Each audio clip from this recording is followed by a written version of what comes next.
Good morning class 11th student. बेटा last lecture में हमने देखा था प्रोजेक्टाइल मोशन के बारे में, है ना, और उसके दो टाइप हमने देखे थे, हॉरिजॉन्टल प्रोजेक्टाइल और वर्टिकल प्रोजेक्टाइल। अब अगर आपको एक क्वेश्चन अराइज होता है कि prove that the path of a projectile is parabolic, जो प्रोजेक्टाइल का पाथ होता है वो पैराबोलिक होता है, ठीक है। अब उसके अंदर फिर दो कंडीशंस आपको दी हुई होती हैं। फर्स्ट कंडीशन दी हुई होती है कि अगर जो प्रोजेक्ट है, मतलब जो भी ऑब्जेक्ट है, उसको आपने हॉरिजॉन्टली फेंका है सर्टेन हाइट से, ठीक है। और दूसरा हो जाता है projectile is thrown from ground making an, और आप दूसरे में ग्राउंड से फेंकते हो और कुछ ना कुछ एंगल बनाते हुए वो हॉरिजॉन्टल में जाता है। तो इन दोनों ही कंडीशन में आपको वैल्यूज़ निकालनी है, ठीक है। अब किस चीज़ की वैल्यू हम निकालते हैं, पहले तो हम कंडीशन देख लेते हैं किस तरीके की होगी। देखिए अब हमने ये जो डायग्राम बनाया है इसके अंदर एक चीज़ देखिए कि हमने क्या किया है, एक ऑब्जेक्ट को एक सर्टेन हाइट h से पॉइंट O हमने लिया है। इस पॉइंट O से हमने क्या किया है, उसे फेंका है। कैसा फेंका है, हॉरिजॉन्टली फेंका है। लेकिन हॉरिजॉन्टली जाने के बाद वो कहाँ जाएगा, नीचे की तरफ जाएगा। तो उसकी इनिशियल वेलोसिटी मान ली हमने बेटा कि इनिशियल वेलोसिटी यहाँ पर है उसकी u, ठीक है।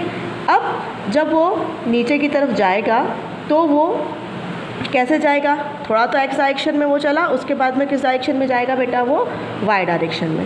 फिर हमने क्या कर लिया, लेट x एंड y, है ना, ये स्मॉल x और y हमने क्या मान लिया, distance travel by the projectile respectively. ये हमने क्या मान ली, डिस्टेंस मान ली कि इतनी डिस्टेंस जो है वो हमारे ऑब्जेक्ट ने क्या करी है बेटा, यहाँ पर तय करी है। x डायरेक्शन में स्मॉल x और y डायरेक्शन में स्मॉल y, ठीक है।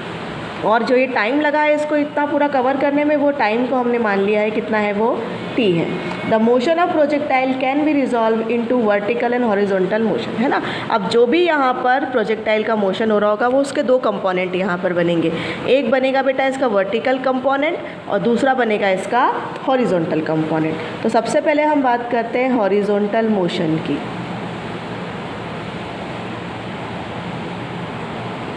देखिए हॉरिजॉन्टल मोशन में हमें क्या करना पड़ेगा, जब हमने हॉरिजॉन्टल मोशन करवाया तब इनिशियल वेलोसिटी कितनी थी हमारी,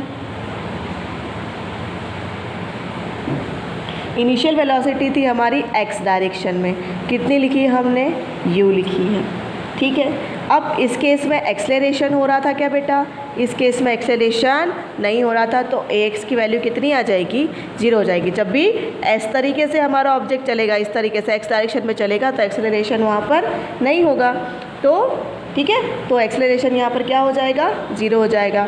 अब हमको ये पता है फ्रॉम इक्वेशन ऑफ मोशन, तीन मोशन की इक्वेशन पढ़ी हमने, तो थर्ड इक्वेशन क्या है, s equals to ut plus half at square, ठीक है। तो यहाँ पर जो हमारी स्पीड है कौन सी डायरेक्शन में है, x डायरेक्शन में है। वेलोसिटी है कितनी, ux, टाइम तो लगा है t, ठीक है। ये हाफ, एक्सेलरेशन कितना हो गया यहाँ पर ax, ठीक है, और टाइम कितना लगा है t स्क्वायर। तो ax की वैल्यू तो हमने क्या मान ली है बेटा, 0 मान ली है, ठीक है। तो ये वाली टर्म तो पूरी की पूरी क्या हो जानी है, 0 हो जानी है। तो x की वैल्यू कितनी बचेगी, ut बचेगी, ठीक है। तो यहाँ से t की वैल्यू क्या निकाल सकते हैं हम, t की वैल्यू निकाल सकते हैं x अपॉन में u, इसको दे दिया हमने इक्वेशन नंबर 1, ठीक है। अब हम बात करते हैं वर्टिकल मोशन की।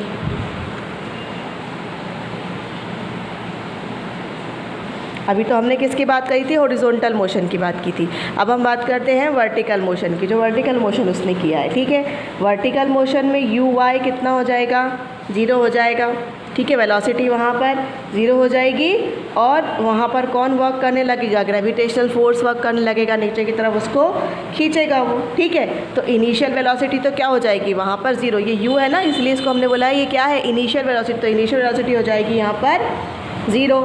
अब ये इक्वेशन रखेंगे तो ये हो जाएगी y ut plus half a t square. तो ये हो जाएगा y इक्वल्स टू, ये तो हो जाएगा 0 प्लस हाफ a की वैल्यू हो जाएगी g और ये t स्क्वायर, ठीक है। तो y की वैल्यू हो जाएगी बेटा हाफ gt स्क्वायर, ठीक है। तो हाफ जी टी स्क्वायर हो जाएगी, इसको हमने दे दिया इक्वेशन नंबर 2। अब हमने जो इक्वेशन नंबर 1 बनाई थी इसमें से हमने t की वैल्यू निकाली थी, तो उस t की वैल्यू को हम यहाँ पर पुट कर देते हैं फ्रॉम इक्वेशन 1। तो y इक्वल्स टू कितना हो जाएगा, हाफ g, t की वैल्यू हो जाएगी x अपॉन में u का स्क्वायर। तो ये हो जाएगा बेटा किसके बराबर में, तो y बराबर हो जाएगा y is equals to half G X square upon में u स्क्वायर। ठीक है, तो अब हम और क्या कर सकते हैं, इसको थोड़ा सा रीअरेंज और कर लेते हैं। तो g 2u square into x square अगर हम इसको कर लेते हैं, और ये जो पूरी वैल्यू है g अपॉन में 2u स्क्वायर, इसको कांस्टेंट k मान लेते हैं, तो ये हो जाएगा y इक्वल्स टू के x square.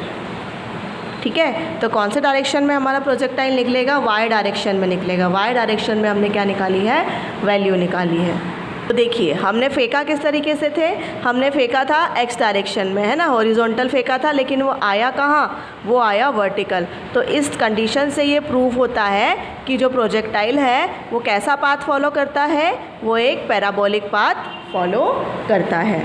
Hence it is proof that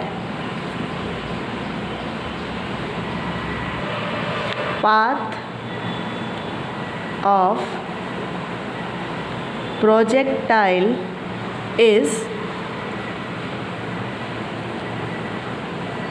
parabolic. ठीक है, क्लियर हो रहा है बेटा, इससे प्रूव हो जाता है कि जो पाथ है प्रोजेक्टाइल का वो किस तरीके का है, वो पैराबोलिक पाथ है। क्लियर।